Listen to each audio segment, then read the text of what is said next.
Prakash Rao DJ.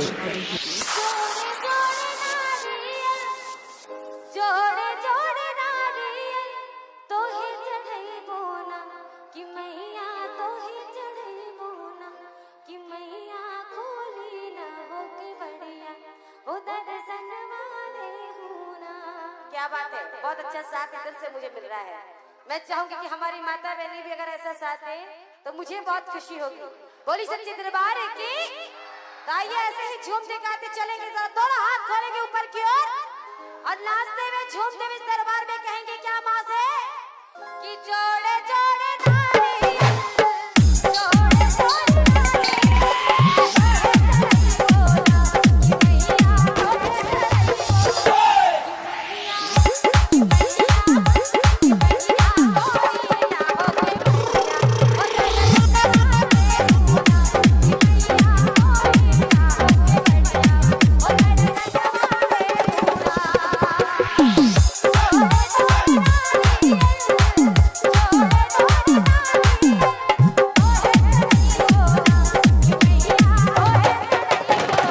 Nawalpur. इधर हमारे भैया लोग खड़े हो गए हैं ना, तो एक बार आप लोग जरा हाथ खोल देंगे ऊपर की ओर, दोनों हाथ ऊपर। भैया पीछे वाले माँ ने हाथ दिए हैं और वो भी बहुत सुंदर सुंदर लंबे लंबे हाथ है ना, तो दोनों हाथ माँ के लिए काम में लाएंगे, दोनों हाथ के ऊपर की ओर।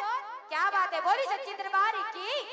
तो आइए सभी हाथ खड़े करके माँ से कहेंगे क्या कि जोड़े जोड़े नारियल, जोड़े जोड़े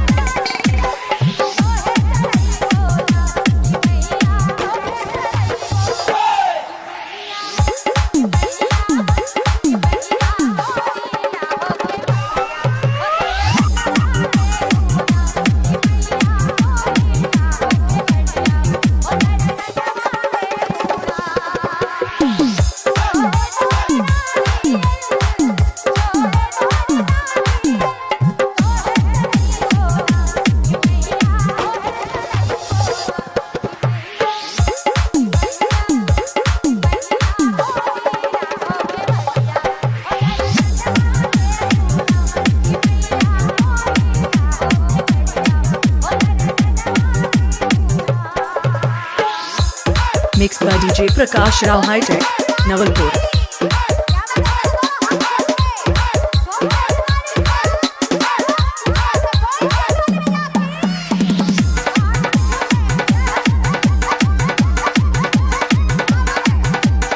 Contact number 8726142899।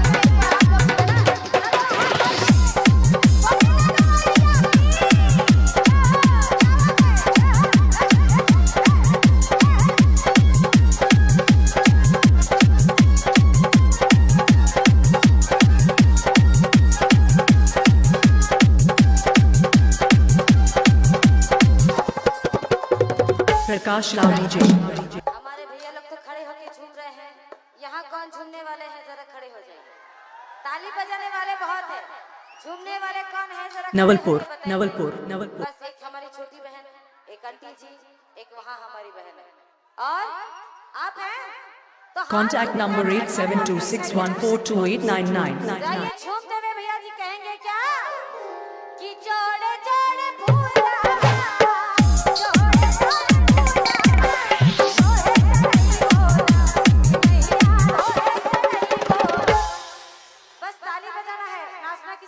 मैंने नाचने के लिए खड़े किया।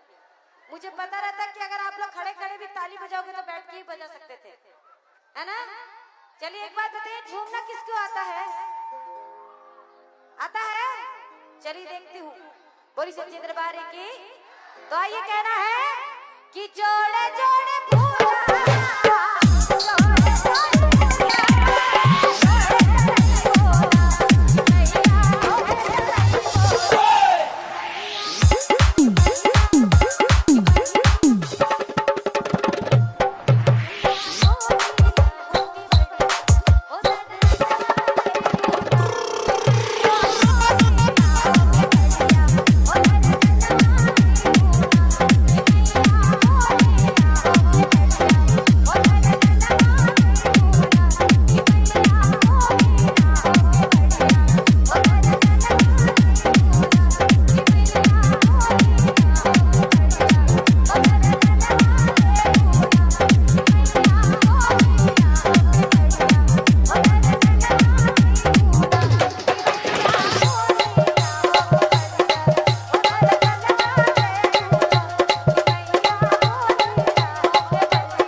Mixed by DJ Prakash Rao High Tech, Navalpur. Contact number 8726142899.